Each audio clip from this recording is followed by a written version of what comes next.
My name is Ulrich Wanschroder.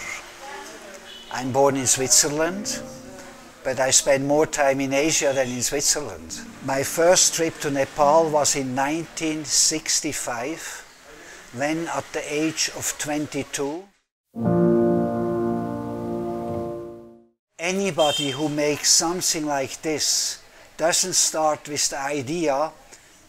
I didn't have the idea that in 55 years I'm going to publishing this book. You start, you interested, you go around, you take photographs, you take measurements, you buy books, you start studying it, and then as you have more and more photographs and things, then you can make a book. And then I started working on Nepalese stone sculptures, which took another 10 years then to finish. But the pictures were taken over a period of 55 years, but in these books I have pictures from other people. In my generation has cleaned out the world. Not only in Nepal, in India, in every country, millions of pieces have been stolen and taken not only to West, and they collect also in China, in Japan, or in India, but Europe and America. But you see, now a change is taking place. The West is losing his superiority. We are not the only one and not necessarily the best ones. So people now, many feel embarrassed that they have such images.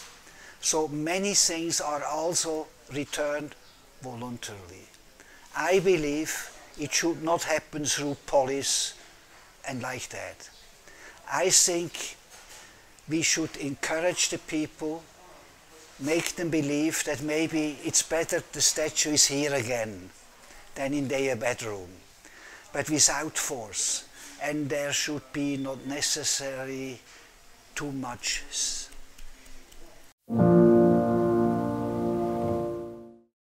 Most of the people, in a way, like the idea of things going back. Of course, there are always other ones. But the thing is, we should not consider everybody who has a Nepalese stone or a painting or a bronze in his home that he's a criminal.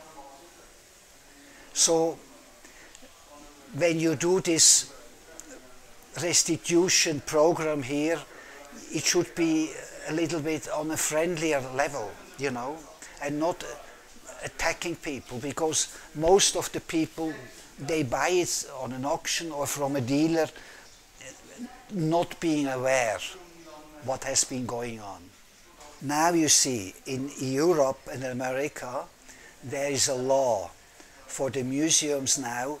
They have to make provenance research. How did the piece come into the museum?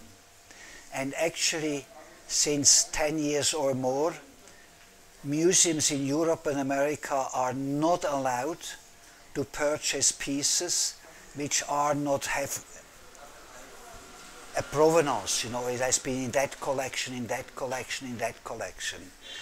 So they have, most pieces in the museums are there since 20 or 30 years.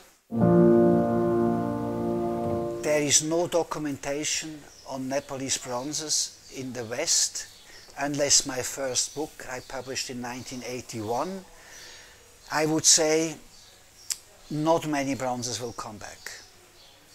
You have no legal base to ask them back. You can friendly approach people and collectors if they maybe donate some pieces, but they have not done nothing wrong. You cannot put them to court and say this is illegal. It's not illegal to have Nepalese bronzes at your home. I would say I have no Nepalese stones. I have a few Nepalese bronzes, which I bought in the West on auctions, not here. And for the moment, I will keep them. but maybe my son will return them then. Now, very often, a piece is returned to a Nepalese embassy, and then say we don't have money to send it to Nepal. You see? Because you have to make a box. You have to make insurance, you have to pay the air freight, and they said we don't have the money. So in a way, actually, you should first have really organize it, the return. There must be some institution you can contact. They do nothing else. You understand? And then you must have a budget. Say we have this budget, this would allow us to repatriate maybe so many statues. But just telling the people, return it, return it, return it, but then you don't take it, you don't have the money to send it here, you don't have a place here to put it. Having Nepalese stones in your home is embarrassing. And many people I know would like to return, but they don't know how. So one side here, they say, bring it back, when nobody answers. On the other side, those who want to give it back, nobody answers. It seems there is no communication. It's how will somebody find out? I mean, people know about these books that they have to return pieces, so they contact the embassy. I mean, they don't know whom to contact. So speeding up is not speeding up the restitution, it's speeding up the organization, you know, the platform to return something. I believe not everything should come back. I believe what other countries make a lot, they have a contract between a museum and the government or the Ministry of Cultural Affairs, and the piece stays abroad as a loan in a museum, and there is written, this piece is on a long-term loan or by the Nepalese government at our institution for people to admire. You understand?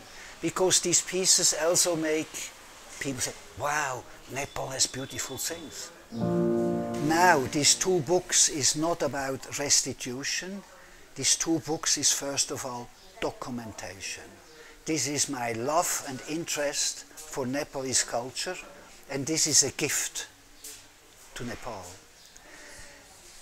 One word about theft and not one sentence about restitution. For me, not important. For me, important is documentation.